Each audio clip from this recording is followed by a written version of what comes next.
If you can't fly, then run.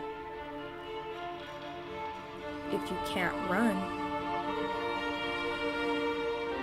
then walk. If you can't walk, then crawl. But by all means, you gotta keep moving.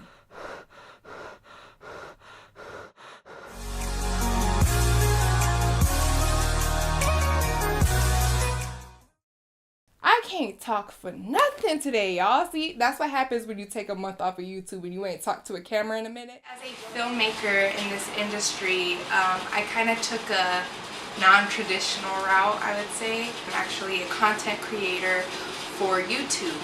I'm a beauty influencer. I stand for women empowerment. I stand for the natural hair culture. I just stand for women in general. So anything beauty, anything lifestyle, anything spiritual, anything worldly, that's where people can come and engage and, not feel like you're so alone. I also talk about my health journey. I've had ups and downs with my health. So that's a great platform to use, and in return, I'm my own boss. I work on my own time, and I get to basically control everything that I put out. Nobody is telling me what I can and can't do. I'm just basically filming videos that I love to do and telling it in a way that I can engage with my community, and it's a powerful platform, and I get to just make money off of it and be my own boss, and I think that's amazing. And I'm never limited, so there's no ceilings to how far I can go. I was in a media magnet program at Sierra Middle School, and that kind of continued all through high school. And once high school was wrapping up and coming to an end, I was starting to feel like being in the multimedia field, I've tried a little bit of everything as an editor: sports, skits, news, radio, newspaper, photography. I've literally dabbled in a little bit of everything within multimedia. I was kind of like, what do I do? What is it that I truly am passionate about? What am I going to do for a career? I was feeling kind of lost at that point. I always knew I wanted to go into music. I wanted to work with music and be an audio engineer. So straight out of high school, I went straight to the Art Institute of Dallas. I lasted about a quarter and a half before I dropped out. And I finally left because I was told by a couple of my professors that this is not the industry for me. With all of my health problems, my seizures, and all of my autoimmune diseases, it was getting in the way of my work, and it just felt like I wasn't going to fit in that industry. And that crushed me. It was so devastating to hear that. I've sacrificed everything in my life from being sick already, whether that be basketball, friends, freedom, my independence, and to give up my dream. I was like, now really what am I going to do? Definitely also being in a new environment away from my family and stuff like that, straight out of high school and dealing with that, I was like, oh my gosh. So needless to say, I packed up and I moved back home to Las Cruces, and I took that spring semester off, and the fall semester of 2014 I enrolled in the journalism program for that fall semester, and then I switched my major the next spring over to digital filmmaking. There is when I finally decided, look, you love YouTube, you've been doing these videos since 2009 as a hobby, but this is something you actually enjoy doing. Why don't you take what you learn from school and put it forth to my business? Originally, I started out as a natural hair guru.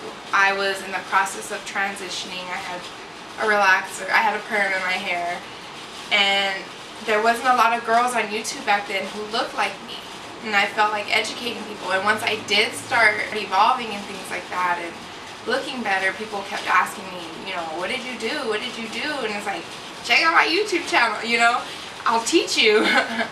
And I thought the concept of teaching people was interesting. As I've grown into the woman that I am, because again, I started YouTube as a kid. You know, I've kind of grown up with it. As an adult in college now, I have more worldly views and things like that that I want to incorporate and get other people's opinions and get controversial topics discussed. Like, I feel like that's the only way to see change, is to talk about it.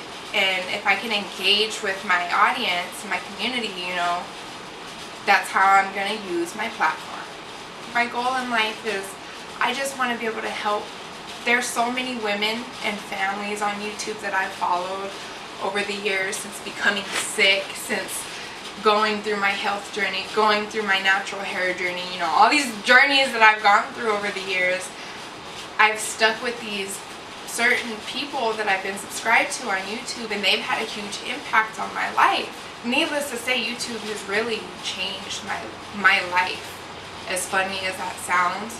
And I really feel like it has helped me, aside from my experiences in life. YouTube kind of shaped and molded some ideologies in my head of what I feel like families should look like, what a career-oriented woman should look like.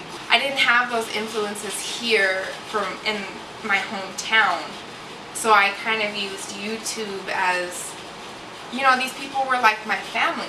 And if I can be that for somebody, if I can help somebody, mentor somebody, get a very important conversation rolling, you know, things like that, I just want to help. That's it. I just want to make the world a better place. I still have so much more to do, you know, to accomplish, and I've already helped some people along the way, and I can't wait to see how much my channel grows and how far I go. Again, it's all with the hard work that you put into it. Nothing is handed to you. That's about it, you know, as a YouTuber. Subscribe to my channel, Khadijah Tiana. I'm actually in the process of doing some rebranding and stuff for after graduation. I've got my website up and running, you know, so things are flourishing, things are looking good, numbers are growing, sponsorships, network deals, things are rolling in, and it's so exciting. So I'm excited to take you guys along the journey with me and to hopefully help people along the way. So, love you guys, and as I always end my videos, bye!